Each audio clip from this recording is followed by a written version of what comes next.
네, 우리 열왕기 상입니다. 우리 7장 1절에서 22절. 열왕기 상 7장 1절에서 우리 22절까지 우리 같이 교독으로 읽고 마지막 22절 함께 읽도록 하겠습니다. 구약 520쪽에 있습니다. 열왕기상 7장 1절 제가 먼저 읽겠습니다. 솔로몬이 자기의 왕궁을 13년 동안 건축하여 그 전부를 준공하니라. 그가 레바논 나무로 왕궁을 지었으니 길이가 100규빗이요 너비가 50규빗이요 높이가 30규빗이라. 기둥이 4줄이요 기둥 위에 백향목 들보가 있으며 기둥 위에 있는 들보 45개를 백향목으로 덮었는데 들보는 한 줄에 15이요 또 창틀이 3줄로 있는데 창과 창이 3층으로 마주대하였고 모든 문과 문설주를 다 큰 나무로 네모지게 만들었는데 창과 창이 3층으로 서로 마주대하였으며 기둥을 세워 주랑을 지었으니 길이가 50규빗이요 너비가 30규빗이며 또 기둥 앞에 한 주량이 있고 또 그 앞에 기둥과 섬들이 있으며 또 심판하기 위하여 보좌의 주랑 곧 재판하는 주랑을 짓고 온 마루를 백향목으로 덮었고 거처할 왕궁은 그 주랑 뒤 다른 뜰에 있으니 그 양식이 동일하며 솔로몬이 또 그가 장가든 바로의 딸을 위하여 집을 지었는데 이 주랑과 같더라. 이 집들은 안팎을 모두 귀하고 다듬은 돌로 지었으되 크기대로 톱으로 켠 것이라. 그 초석에서 처마까지와 외면에서 큰 뜰에 이르기까지 다 그러하니 그 초석은 귀하고 큰 돌 곧 10규빗 되는 돌과 8규빗 되는 돌이라. 그 위에는 크기대로 다듬은 귀한 돌도 있고 백향목도 있으며 또 큰 뜰 주위에 다듬은 돌 3켜와 백향목 두꺼운 판자 1켜를 놓았으니 마치 여호와의 성전 안뜰과 주량에 놓은 것 같더라. 솔로몬 왕이 사람을 보내어 히람을 두로에서 데려오니 그는 납달리 지파 과부의 아들이요 그의 아버지는 두로 사람이니 노세 대장장이라. 이 히람은 모든 논일에 지혜와 총명과 재능을 구비한 자이더니 솔로몬 왕에게 와서 그 모든 공사를 하니라. 그가 놋기둥 둘을 만들었으니 그 높이는 각각 18규빗이라. 각각 12규빗 되는 줄을 둘을 만하며 또 놋을 녹여 부어서 기둥 머리를 만들어 기둥 꼭대기에 두었으니 한쪽 머리의 높이도 5규빗이요 다른 쪽 머리의 높이도 5규빗이며 기둥 꼭대기에 있는 머리를 위하여 바둑판 모양으로 얽은 그물과 사슬 모양으로 따은 것을 만들었으니 이 머리에 7이요 저 머리에 7이라. 늘었고 또 2줄 석류를 한 그물 위에 둘로 만들어서 기둥 꼭대기에 있는 머리에 두르게 하였고 다른 기둥 머리에도 그렇게 하였으며 주랑 기둥 꼭대기에 있는 머리의 4규빗은 백합화 모양으로 만들었으며 이 2 기둥 머리에 있는 그물 곁 곧 그 머리에 공같이 둥근 곳으로 돌아가며 각기 석류 200개가 줄을 지었더라. 이 2 기둥을 성전의 주랑 앞에 세우되 오른쪽 기둥을 세우고 그 이름을 야긴이라 하고 왼쪽 기둥을 세우고 그 이름을 보아스라 하였으며 같이 읽습니다. 이 꼭대기에는 백합화 형상이 있더라. 2 기둥의 공사가 끝나니라. 아멘. 여러분 오늘 그 제목을요, 그 사랑의 질서라고 잡았습니다. 우리 같이 오늘 말씀을 통해서 은혜 받는 시간이 되었으면 좋겠습니다. 여러분 그 미국의 그 그렉 롤이라고 하는 목사님이 계시는데 그 목사님이 7가지 중요한 포인트라는 책을 쓰셨거든요. 근데 거기를 보면 하나님께 쓰임을 받는 사람의 7가지 특징에 대해서 이분이 이렇게 기록을 해놓은 게 있습니다. 그래서 첫 번째로 보면 어떤 사람이 하나님께 쓰임 받느냐, 그 산상수훈에 나오는 말씀과 같이 그 심령이 가난한 자, 그러니까 내 자신이 연약함을 깨닫고 나아가는 자를 하나님께서 쓰신다. 그렇게 이야기를 하십니다. 그리고 두 번째 특징이 무엇이냐면 충성된 사람을 쓰시겠죠. 변함이 없이 하나님을 향하여서 충성된 마음을 변치 않고 걸어가는 자를 하나님이 쓰신다. 그리고 세 번째로는 말씀을 늘 연구하고 그 말씀대로 살아가려고 하는 자를 하나님은 쓰시기를 원하신다. 그리고 네 번째로 참 이게 필요한데요. 하나님의 때를 기다릴 줄 아는 인내가 있는 자를 하나님께서 쓰신다. 그리고 다섯 번째로 하나님은 잃어버린 영혼들에 대해서 염려하는 사람. 결국은 신앙이 그렇지 않습니까? 하나님을 사랑하면 누구를 사랑해요? 이웃을 사랑하는 자리에 가죠. 근데 이웃의 사랑이라는 게 뭘까 하면 결국은 전도와 선교라고 칭할 수 있을 겁니다. 그들의 영혼이 불쌍하고 그들을 주께로 이끌어가고자 싶어하는 그 마음의 그 심중 가운데는 그 긍휼의 마음이 늘 있습니다. 그래서 하나님께서 쓰시는 사람의 특징이 무엇이냐면 그 긍휼의 마음을 가지고 있는 사람을 쓰신다. 그리고 여섯 번째로 이 거룩, 늘 세상과는 구별되어져서 삶을 살아가고자 다짐하는 자들 하나님이 쓰시고 마지막 일곱 번째가 뭐냐면요. 그 타인과 함께 일할 줄 아는 사람입니다. 네, 그러니까 누구든지 그런 것 같아요. 혼자는 일을 할 수 있습니다. 그게 더 편할 수 있죠. 근데 함께 합력해서 선을 이뤄가면서 일을 한다는 거, 그것이 최종적으로는 참 중요한 것 같습니다. 지금 정치권에서 무슨 패싱 문제라든지 또 배구계에서요, 감독을 이렇게 잘랐는데, 자르게 된 이유가 이렇게 보니까 그 내부적인 안에 어떤 분열의 문제라든지 결국은 이게 한 마음을 이루지 못해서 드러나는 어떤 상황들이라고 할 수 있는데, 결국은 하나님께 쓰임받는 사람이 어떤 사람이냐? 일곱 번째 특징이 타인과 같이 일할 줄 아는 사람이다. 그렇게 그렉 로리 목사님은 이렇게 7가지를 정의를 하셨습니다. 여러분, 이거를 통해서 우리가 알 수 있는 게 뭐냐면요. 하나님께서는 아무나 쓰시나요? 네, 막대기 같은 아무나 쓰십니다. 근데 그 아무나 쓰실 때 막대기 같은 자를 어떻게 하시죠? 훈련을 시키셔서 하나님께서 쓰시기에 합당한 자로 고난과 연단 속에서 정금으로 만들어내시고 그렇게 해서 하나님이 쓰십니다. 성경을 보시면 하나님이 아예 등용하지도 않고 쓰지도 않는 사람들이 있어요. 그리고 두 번째로 하나님께서 등용하여 쓰시다가 합당하지 않아서 중도에 탈락하는 사람들이 있습니다. 우리가 주일날 계속 살피고 있는 사울 왕이라든지 또 우리가 열왕기상을 통해서 지금 살피고 있는 솔로몬 왕이라고 하든지 그리고 북방 이스라엘을 다스렸던 여로보암 왕이라고 하든지 이런 사람들은 처음에는 잘 쓰임을 받는 것 같은데 은혜로 시작했는데 죄악으로 끝나는 경우라고 할 수 있어요. 그리고 세 번째로는 하나님께 부름을 받아서 처음부터 끝까지 귀하게 쓰임받는 사람들인데 누가 있겠습니까? 모세, 여호수아, 다윗, 엘리야, 사무엘.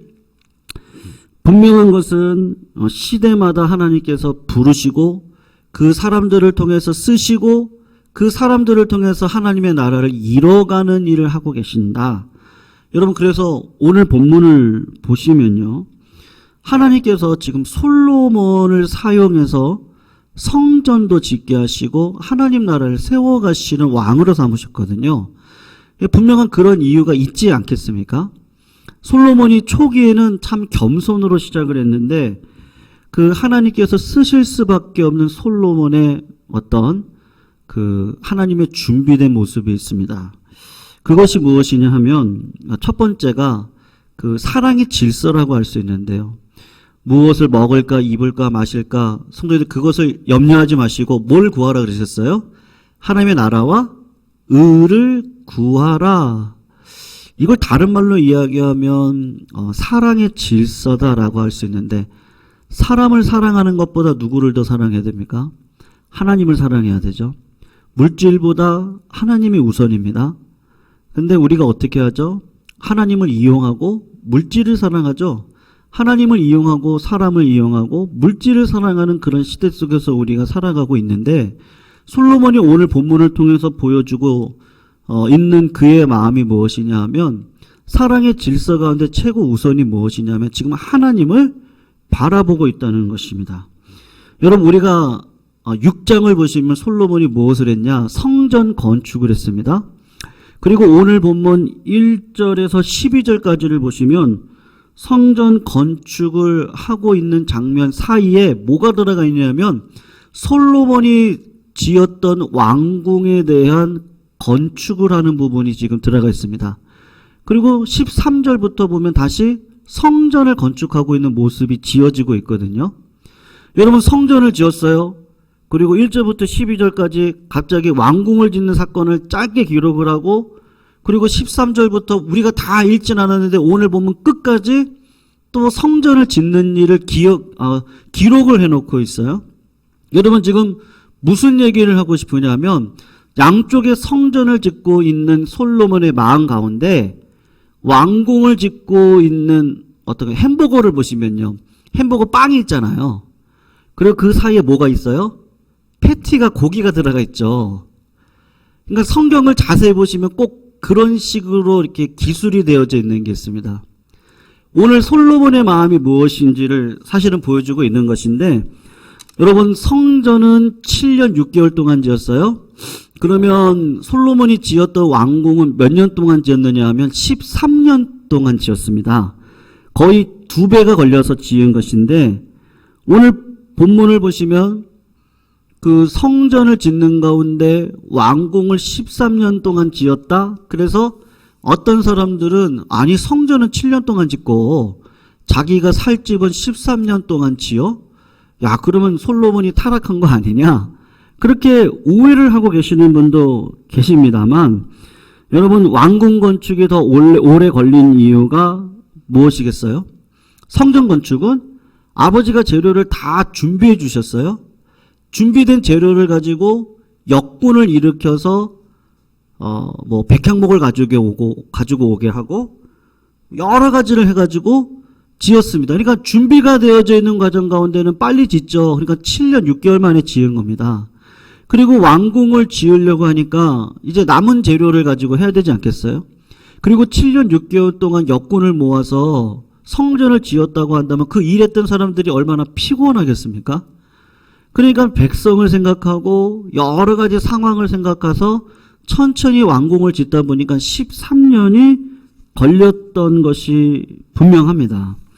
그러니까 중요한 것은 솔로몬이 지금 중심에 두고 있는 마음은 무엇이에요? 성전 건축하는 일에 중심을 두고 있다는 점입니다. 여러분, 열왕기서 저자는 성전 건축에 대해서 자세하게 기록을 했지만 더 오랜 시간 투자했던 왕궁 건축은 이렇게 짧게 기록을 함으로써 솔로몬의 마음이 지금 어디에 있느냐, 그 사랑의 질서가 어디에 있느냐 하면 먼저 지었던 성전, 하나님의 나라와 의를 구하는 일에 마음을 두었던 솔로몬에 대해서 지금 이야기를 하고 싶은 거예요. 뭘 먹을까, 입을까, 마실까, 그것보다는 하나님의 성전을 짓는 것, 그것을 더 우선해 뒀던 솔로몬의 모습이 있다는 것이죠. 여러분, 하나님께서 솔로몬을 쓰실 때는 이유가 있지 않겠어요? 사람은 외모를 보는데 하나님은 중심을 보시잖아요. 솔로몬의 어떤 마음이 있었기 때문에 하나님께서 솔로몬을 왕으로 두셨겠습니까? 여러분 기억나시죠? 솔로몬 초기 시절에 기브온 산당에 올라가서 1000번째 예배를 올려드렸습니다. 그의 우선순위가 예배에 있었어요. 예배를 통해서 하나님의 뜻을 분별하고 싶었어요. 그래서 하나님께서 나타나셨어요. 꿈에 나타나서 내가 너한테 무엇을 줄까? 그랬을 때 솔로몬이 했던 고백이 뭐죠? 종은 작은 아이입니다. 출입할 줄을 알지도 못합니다. 하나님께서 택하신 백성 가운데 내가 있는데 하나님 레보쇼웨이, 그러니까 듣는 마음을 저에게 주셔서 하나님의 뜻을 듣고 그 뜻대로 통치할 수 있는 자리에 나를 세워달라고 여러분 솔로몬이 진심으로 하나님 앞에 기도를 합니다. 그러니까 겸손으로 시작을 했습니다. 사랑하는 성도님들, 우리가 일을 하는 것보다 중요한 게 무엇이죠? 관계죠. 관계가 중요하거든요. 관계가 중요한 이유가 무엇이죠? 알아야 되거든요. 여러분, 우리가 하나님을 알지 않고 하나님의 일을 한다고 할 수 있습니까? 절대 그럴 수 없습니다. 우리가 사람과 관계를 맺을 때도 그 사람을 알지 않고 그 사람과 함께 일을 할 수 있습니까? 그럴 수 없습니다. 그러니까 하나님께서 우리들에게 원하시는 건 하나님을 사랑하고 이웃을 사랑하는 그 마음을 가지고 있느냐. 근데 솔로몬의 초기 통치 기간에 진짜 가지고 있었던 마음은 가식이 아니었던 것 같아요. 진짜 하나님이 해주셔야 되는 거예요. 하나님의 교회도 이끌어 주셔야 되고 하나님께서 나를 이 나라의 왕으로 삼아 주셨는데 왕된 자리에서 지혜를 주시고 듣는 마음을 주셔서 이 땅을 잘 통치해 가야겠거든요. 그러니까 그것을 일천번제를 통해서 하나님 앞에 올려드린 겁니다. 여러분 그 마음을 하나님께서 보셨겠죠. 그리고 내각을 구성할 때 첫 번째 앞에 자리에 누구를 앉히느냐 하면 솔로몬이 제사장을 앞자리에다가 기록해 놓습니다. 여러분 왜 제사장을 내각의 첫 자리에다가 올려놓았겠습니까? 하나님의 말씀을 듣고 따르려고 하는 솔로몬의 마음이 들어가 있는 것이죠. 여러분 제가 아까 말씀드렸지만 이걸 사랑의 질서라고 이야기를 했는데 신명기 6장 4절 5절을 보면 들으라 이스라엘아 우리 하나님 여호와는 유일한 하나님이니 너는 마음을 다하고 뜻을 다하고 정성을 다해서 주 너의 하나님을 사랑하라. 근데 예수 그리스도께서 이 말을 신약에 오셔가지고 인용을 하셨는데 거기에다가 한 단어를 더 집어넣으셨어요. 내 마음을 다하고 뜻을 다하고 힘을 다하여 이 단어 사이에다가 어떤 단어를 하나 더 집어넣냐면 목숨을 다하여 주 너의 하나님을 사랑하라. 여러분 하나님께서 우리들을 시험하실 때가 있는데 뭐를 시험하시죠? 하나님을 사랑하냐? 그리고 아니면 나를 더 사랑하냐? 여러분 아브라함을 훈련시키셨어요? 아브라함을 훈련시키시고 난 다음에 최종적으로 하나님이 시험하시는 게 뭐죠? 네 아들이야? 나야. 여러분 아브라함이 25년을 기도해서 이삭이라거나 아들을 받았습니다. 그 주신 자도 하나님이고 빼앗는 자도 하나님이시죠. 근데 아브라함이 네 아들을 나에게 바쳐라고 할 때 아브라함이 했던 행동이 뭐죠? 아침 일찍 일어나서 아들에게 땔감을 등에다 지우고 3일 길을 걸어갑니다. 여러분 3일 길을 걸어가면서 부모님의 심정이 어땠겠습니까? 이 아들을 죽여야 되나 말아야 되나? 그런데 그런 심정을 아니고 그냥 진짜 하나님께서 부활신앙이요. 주신 자도 하나님이고 빼앗은 자도 하나님이에요. 그러니까 이삭을 나에게 주셨습니다. 근데 바치라고 하면 그 이삭을 바치면 하나님께서 반드시 이 아들을 부활시켜서 주실 것이다라고 하는 믿음이 있었던 것이죠. 그 시험에 아브라함은 어떻게 통과하죠? 그 아들을 다 꽁꽁 조여매고 칼을 들어서 진짜로 찌르려고 할 때 하나님이 뭐라고 얘기하십니까? 아브라함아 아브라함아 그에게 아무 일도 하지 말아라. 내가 내 아들 너의 독자까지도 내게 아끼지 아니하였으니 그 다음에 하나님께서 하시는 말씀 이제 내가 하나님을 경외하는 것을 내가 알겠다. 여러분 하나님이 우리의 중심을 달아보시는데 하나님을 최우선으로 사랑하고 있습니까? 우리 마음이 항상 하나님의 나라와 의를 바라보고 있습니까? 우리 중심을 바라보시면서 그것을 통과하실 때 정금과 같이 우리를 쓰시겠다는 것을 이야기를 하고 있습니다. 성도님들 아무리 하나님께 아름답게 쓰임받는 사람도 변질할 수 있잖아요. 그럼 하나님이 어떻게 하시죠? 경고하시죠? 징계하시죠? 그래도 말을 듣지 않으면 어떻게 하시죠? 그냥 놔두세요. 놔두시면 어떻게 되는 거예요? 쓰임받지 못하는 겁니다. 솔로몬도 초기에는 쓰임받았습니다. 근데 성경을 자세히 보시면 2번 나타났다 그래요. 여러분 2번만 나타났겠어요? 솔로몬이 자꾸 우상숭배하고 왕으로 가지지 말아야 될 물질을 너무 많이 갖고 말들을 너무 많이 갖고 아내를 너무 많이 가지니까 하나님이 나타나셔서 그렇게 하지 말고 말씀대로 살아가라고 2번 나타나셔서 이야기를 하셨음에도 불구하고 솔로몬이 그렇게 하지 않으니까 어떻게 합니까? 결국은 솔로몬은 평안히 죽었습니다. 그런데 르호보암이라고 하는 아들 때의 그 나라가 둘로 갈라지죠.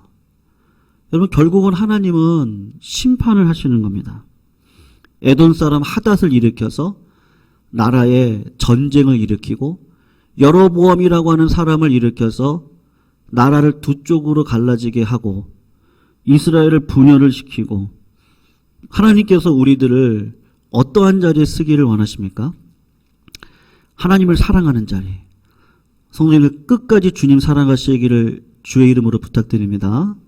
여러분 이것이 결코 쉬운 문제는 아니더라고요. 그렇지만 이 일에 여러분 늘 앞장서 주시기를 부탁드리겠습니다. 두 번째로는 하나님께서 어떤 사람을 쓰시겠어요? 여러분 실력이 있는 자를 쓰겠습니까? 아니면 실력이 없는 자를 쓰시겠습니까? 네, 막대기도 쓰시는 건 맞죠. 실력 없는 자를 들어서 실력 있는 자로 바꾸어서 하나님이 쓰시니까 결과로 뭐예요? 하나님은 결국은 실력을 갖추도록 하셔서 우리를 쓰시는 길에 반드시 그 자리에 서도록 우리를 이끌어 가십니다. 여러분 오늘 14절을 보시면 한번 보시면요. 누가 나오냐 하면 두로에서 당대 최고의 기술자인 히람이라고 하는 사람이 나와요. 한번 14절 우리 같이 한번 읽어볼까요? 읽어봅니다. 시작. 그는 납달리 지파 과부의 아들이요 그의 아버지는 두로 사람이니 노세 대당장이라. 이 히람은 모든 논일의 지혜와 총명과 재능을 구비한 자이다니 솔로몬 왕에게 와서 그 모든 공사를 하니라. 여러분 지금 히람에 대해서 세 가지를 이야기했는데 첫 번째 특징이 뭐예요? 지혜와 총명과 재능이 탁월하다. 그러니까 놋을 만드는 일에 있어서는 이 사람만큼 실력이 없는 사람이 없습니다. 둘째로는 뭐예요? 유대인의 어머니 그리고 아버지가 두로 사람이니까 호녀라예요. 예나 지금이나 호녀라는 어떻습니까? 그렇게 환영받지 못하는 사람들이죠. 그런데 그 혼혈의 그 차별을 지금 히람이 무엇으로 이겼습니까? 실력으로 차별을 이겨내고 하나님의 성전을 짓는 자리에 쓰임받게 됩니다. 그리고 셋째로 과부의 아들이라고 합니다.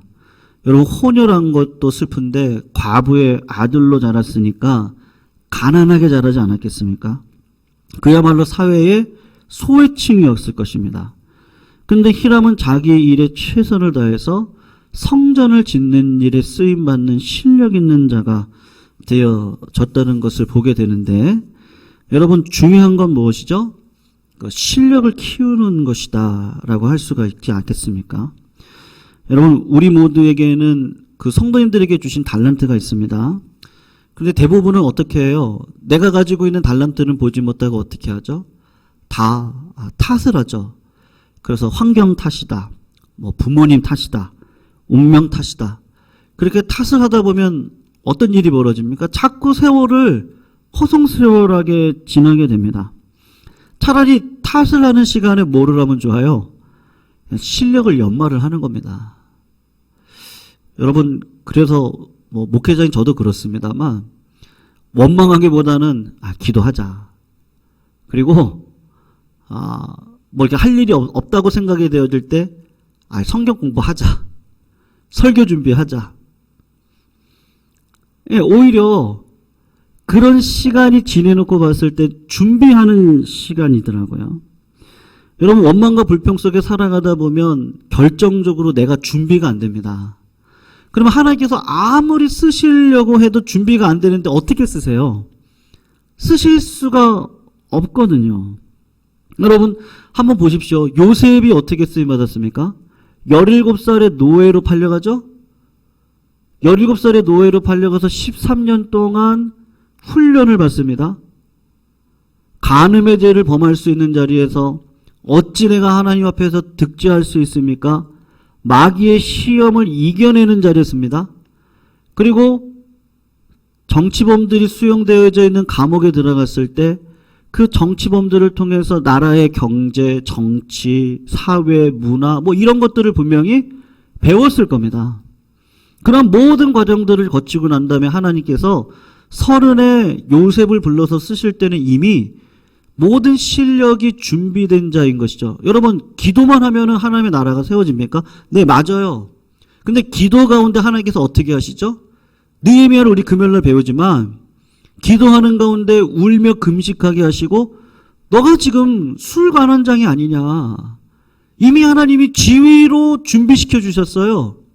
준비시켜준 지위를 가지고서 예루살렘으로 돌아와 그 지위로 얻었던 목재를 가지고 성벽을 건축하는 자리에 쓰임받을 수 있도록 하나님이 그것을 깨닫게 하시죠. 모세도 보세요. 여러분, 모세가 몇 년 동안 연단받았어요? 80년이요. 40년 동안은 애굽에서 수많은 학식들을 배웠습니다. 근데 그것으로는 하나님 나라를 세울 수가 없어요.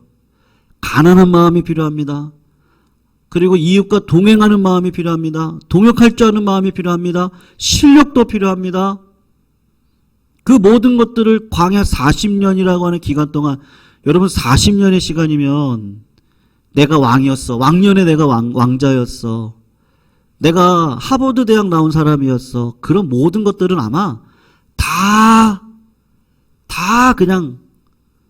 사라졌을 거예요. 그리고 목자된 인생을 살아가고 있는 내 모습만 있겠죠. 근데 하나님은 어떻게 하세요? 꼭 그럴 때 부르시는데 그것이 준비된 인생이죠. 여러분, 그리고 마지막 40년을 모세가 쓰임받게 됩니다. 다윗도 마찬가지입니다. 신전 왕국의 왕으로 쓰임받기 전에 다윗이 늘 어려운 가운데 있었죠. 사울에게 쫓겨다니는 인생이었습니다. 아마 15에서 17살이요. 골리앗과 싸움을 통해서 승리하고, 그리고 최소한 13년 이상을 광야에서 훈련을 받습니다.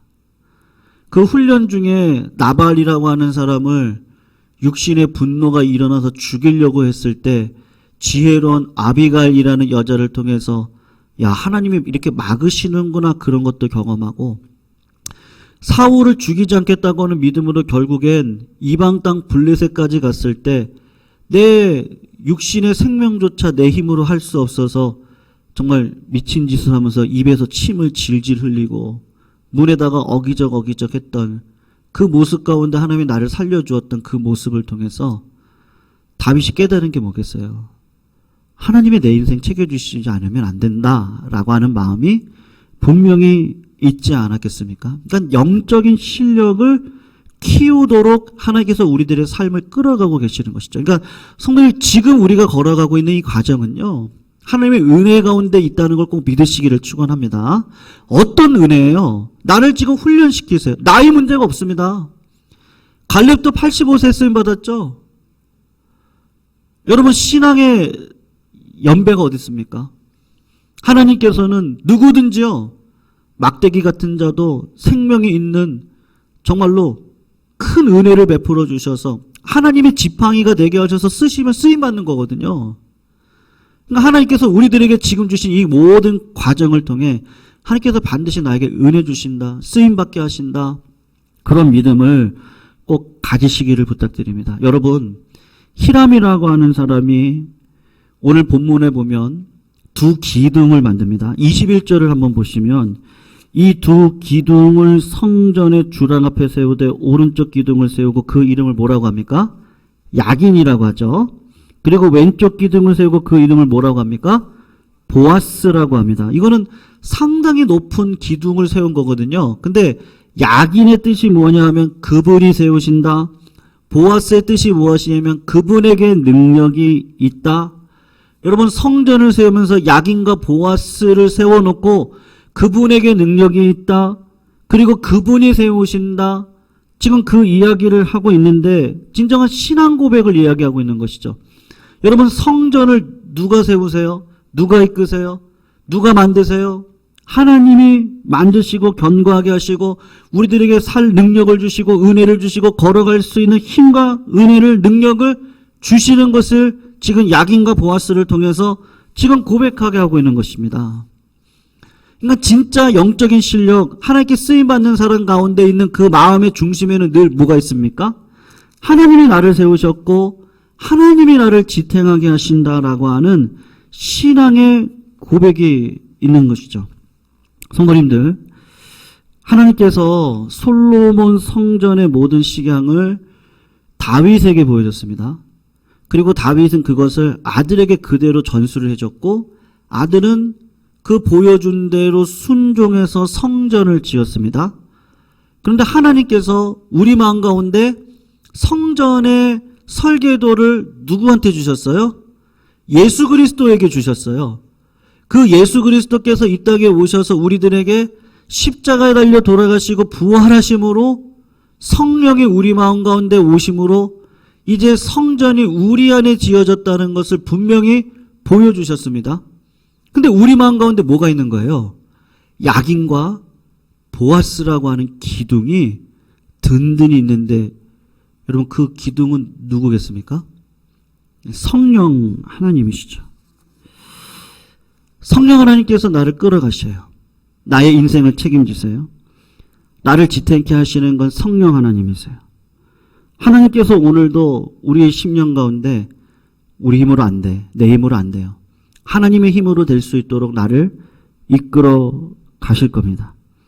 사랑하는 성도님들, 시편 84편을 보면 이런 이야기가 있습니다.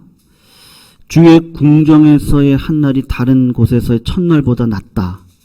악인의 장막에 사는 것보다 내 하나님의 성전 문지기로 있는 것이 좋사오니 여호와 하나님은 해요 방패이시라.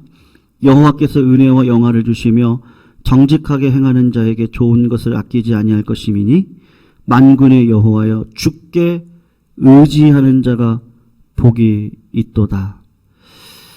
여러분, 그 김구 선생님이요, 도산 안창호 선생님에게 이런 이야기를 했다고 합니다. 자기를 임시정부 문지기로 써달라고 그렇게 이야기를 했을 때 도산 안창호 선생님이 깜짝 놀랬대요. 왜 놀랬느냐, 이렇게 이야기를 또 김구 선생님이 하시더랍니다. 자기가 감옥에 갇혔을 때 하나님께 드렸던 기도가 있는데 감옥에서 뭐 가만히 있지 않을 거 아니에요. 마당도 쓸고 유리창도 닦고 그렇게 하면서 하나님 앞에 기도를 했다는 거예요. 다 신앙인들이시니까. 우리나라 정부가 세워지고 내가 이 감옥의 창틀 마당을 닦는 게 아니라 우리나라 정부가 지어지면 그 정부 새 청사에 유리도 닦게 해주시고 마당도 닦게 해달라고 그렇게 기도를 했다고 하면서 도산 안창호 선생님에게 내가 새 정부가 세워지면 나를 그냥 문지기로 세워달라고 그렇게 이야기를 했다는 거예요. 여러분, 김구 선생님이 간절히 원하는 건 대한민국이 세워지는 거였죠. 그 나라의 문지기로 있는 게 너무 좋다고 한 것이죠. 여러분, 우리는 어떻습니까? 이미 대한민국은 세워졌죠. 근데 이 땅 가운데 여전히 어려움도 있고 뭐 아픔도 있고 오늘 뭐 코로나 환자가 5,000명이 넘었더라고요. 중증 환자가 700명이 넘었습니다. 제가 지난주만 봤어도 500 뭐 몇 명이었거든요. 근데 지금 계속해서 중증 환자가 700명이 넘어가요. 그리고 오늘은 뭐 5,100 몇 명이라고 그러더라고요. 여러분, 이 땅은 완전하지가 않습니다. 늘 뭐 병마가 있고 기근도 있고 질환도 있고 질병도 있고 또 뭐 걱정도 있고 근심도 있고. 근데 하나님께서 세상이 알 수 없는 평안을 우리들에게 주셔서 믿음으로 살아가게 하시는데 그게 뭐냐면 그 하나님이라는 거죠. 하나님. 하나님이 나를 책임져 주셔서 여기까지 오게 하셨잖아요. 앞으로도 책임져서 가실 거예요. 하나님이 내 옆에 계시는 게 아니고 내 안에 들어와 계세요. 내 안에 들어와 계신 하나님이 나를 통해 하나님의 나라와 의를 세워가도록 나를 이끌어 가세요. 그게 정확하게 어떤 것인지는 신앙생활 하면서 우리가 계속해서 배워가셔야 된다. 근데 결국은 뭐냐면 사랑일 거예요. 하나님을 사랑하고 영혼을 사랑해서 긍휼한 마음이요. 비판의 마음이 아니에요. 한 사람 한 사람을 바라보면 결국은 어떤 마음이 들어요? 아이고, 나도 불쌍하고 저 사람도 불쌍하다. 네. 이 땅에서 삶이 다 똑같지 않습니까? 아무리요 세상적으로 뭐 유복해 보여도요, 죽음을 통과할 수 있는 사람이 어디 있습니까? 죽음을 이길 수 있는 사람이 어디 있어요? 아무리 뭐 지식이 딸리고 뭐가 딸리고 세상적으로 스펙이 다 딸린다 그래도 똑같습니다. 똑같은 그 길을 걸어가고 있는 우리들의 현실 앞에 하나님이 나와 함께 하셔서 나를 성전 삼아 주시고, 하나님께서 어떤 마음을 주시죠? 이렇게 긍휼의 마음을 주시는 것 같아요. 우리 주님이 이 땅에 오셔서 잘하셨던 게 뭐죠? 내가 너를 잘한다. 동감이죠. 야, 지금 너가 어떤 마음인지 내가 잘 알아. 그것만큼 큰 위로가 어디 있습니까? 지금 내 마음이 이런데 그걸 알아주시는 분이 계세요. 긍휼의 마음으로 내 마음을 알아주세요. 그리고 내가 너와 함께 한다고 그러세요. 그리고 네 힘으로 하는 거 아니야. 내가 하는 거야. 그 하나님을 의지하고 걸어가는 자들을 통해서 하나님의 나라와 의를 세워가세요. 그런 마음이 드니까 그냥 하나님 성전의 문지기로 있는 게 더 좋아요. 세상의 부귀영화를 누리는 것보다, 그게 나쁘다는 얘기가 아닙니다. 그냥 비교를 하자면 그렇다는 거예요. 세상에서 체념하고 살아가는 것보다, 아니 세상에 가진 것을 가지고 기뻐하면서 살아가는 그것보다도 하나님을 내 안에 모시고 문지기로 살아가는 그것. 왜냐하면 우리는 죽고 난 다음에 예수로 부활할 자들입니다. 믿으시죠? 예, 우리는 주님의 능력을 받고 이 땅 가운데 부활의 능력을 맛볼 자들이에요. 100년을 살아갈 자들이 아니에요. 다만 이 땅 가운데 그 영원의 나라를 이뤄가면서, 부족하지만 이뤄가면서 살아갈 뿐이고, 천국 가면 진짜 하나님과 동행하는 인생을 살 수 있는 은혜를 우리들에게 주죠. 거기에는 눈물도 없어요. 죽음도 없어요. 여러분, 이 땅에서 어떻죠? 기쁠 때도 눈물을 흘리죠? 기쁜데 왜 눈물을 흘려요? 네. 그러니까 완전한 기쁨이 아닌 거예요. 왜 기뻐요? 내가 이렇게 고생했는데, 와, 그 고생한 게 막 생각이 나는 거죠. 근데 천국 가면 그 고생을 누가 졌다는 걸 알아요? 예수님이 지셨다는 걸. 내가 진 게 아니었구나. 그걸 알죠. 그러니까 진짜로 하나님과 온전한 교제 속에서 살아갈 수 있는 은혜를 저희들에게 허락해 주시는 것이죠. 성도님들, 우리가 맨날 할렐루야 할 수 없습니다. 저희 요번 개인적으로 좀 그런데요. 주일날로 잠깐 말씀드릴 것입니다만, 그냥 한 주간이요, 조금 답답해요. 왜 답답할까? 일단 이제 어떤 마음이 있느냐면, 이렇게, 뭐가 안 돼서 그런 거가 아니에요. 그냥 이렇게, 예강교회를 오고, 또 우리 성도님들을 섬길 수 있는 기회도 주시고, 또 우리 교회가 코로나 어려움 속에서도 이렇게 지내왔던 과정들을 보면 이렇게 순간순간 주셨던 은혜가 컸거든요. 그런데 이제 제 마음 가운데 이제 뭔가 더 하나님과의 교제라고 할 거예요. 그게 목마른 것 같아요. 이게 객관적으로 보니까 그렇더라고요. 내가 좀 회개할 거리가 많나?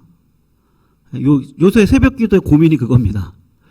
내가 지금 왜 이렇게 자꾸 이렇게 메말라가는 느낌이지? 이런 거 있죠? 예, 지금 다 좋은데, 여러 가지 위기가 없고 왜 어려움이 없겠어요. 근데 생각지도 않게 하나님께서 다 상황 속에서 역사해 주시고, 또 그동안 제가 생각했던 어떤 그 하나님의 어떤 섭리라고 할까요? 하나님의 그 신앙의 방식이라고 할까요? 그런 것들을 같이 공유를 하고 나누고 소통이 되어지고 참 이런 게 넘어지면 좋거든요. 근데 하나님께서 지금 원하시는 게 뭘까? 더 원하시는 게 뭘까? 근데 어떤 마음이 드냐면요. 내 마음 가운데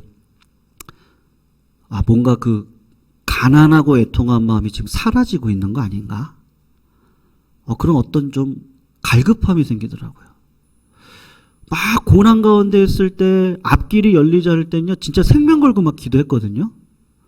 그때는 막 울기도 많이 울었던 것 같아요. 교회 와서 울기도 많이 울고. 그러니까 그런 어떤 그 하나님의 마음이 이렇게 체득이 되어졌는데, 나도 모르는 사이에, 그래서 내가 지금 그 착함을 유지를 하려면 내가 또 한 단계를 지금 넘어가야 되는 시점에 있는 거구나. 그런 마음이 오더라고요. 근데 그게 뭐겠어요? 제가 뭐 주일 설교를 준비하면서도 그랬고 오늘 새벽에도 그랬는데 하나님은 구하라고 그러셨지. 뭐를 구하라고요? 성령을 구하라. 구하라, 찾아라, 두드려라. 그리하면 성령을 선물로 주시지 않겠느냐. 지금 내 마음 가운데 자꾸 메말라지는 거 왜 메말라지는 거예요? 내 마음 가운데 하나님보다 더 사랑하는 게 있는 것 같아요. 점점 그게 지금 씨앗이 조금씩 생기는 것 같아요. 그래서 그거를 다 제거하고 하나님을 사랑하는 자리에 나아가야 되는데 이게 내 힘으로 안 되니까 그래서 주님이 그래서 구하라고 했구나. 성령을 구하라고 했구나. 회개함도 구하라고 했구나. 구하는 자에게 주시겠다고 했구나. 여러분 솔로몬이 못한 게 뭐예요? 아버지 다윗과 다른 점이 뭐죠? 솔로몬은 기도했다는 내용이 없어요. 큰 거를 이루긴 했는데 그거를 누리기는 했는데 어느 순간 자족하는 마음도 사라지고 가난한 마음도 사라지고 내가 이걸 가지고 자꾸 인간적인 계획에 앞서기 시작을 하는 거죠. 그러니까 하나님께서 하지 말라고 하는 아내를 1000명이나 두고 말을 많이 두고 은금을 많이 갖고 결국 뭐를 사랑하는 거예요? 물질을 사랑하는 거였어요. 제가 조용기 목사님처럼 되면 조용기 목사님 많이 욕하시는 분들이 계시는데 나는 안 그럴까? 저는 더 할 것 같아요. 저는 더 크게 할 것 같아요. 신앙이라는 것이 참, 진짜 하나님이 은혜 주시지 않으면, 어려울 땐 괜찮아요.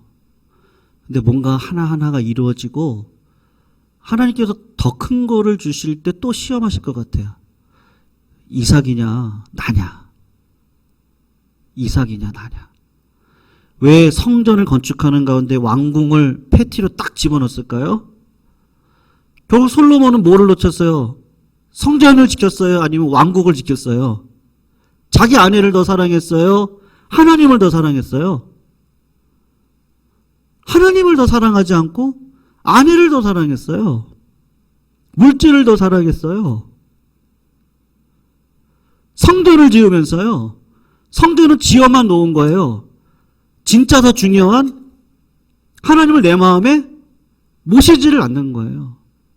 듣는 마음을 단다고 했으면서 듣지 않는 자리에 자꾸 빠져요. 근데 그게 제 모습이더라고요. 제 모습. 저는 이번 주 고민이 그겁니다. 근데 또 설교가 주일 설교가 딱 그거더라고요. 그래서 하나님이 나에게 지금 고민하라고 하시는구나.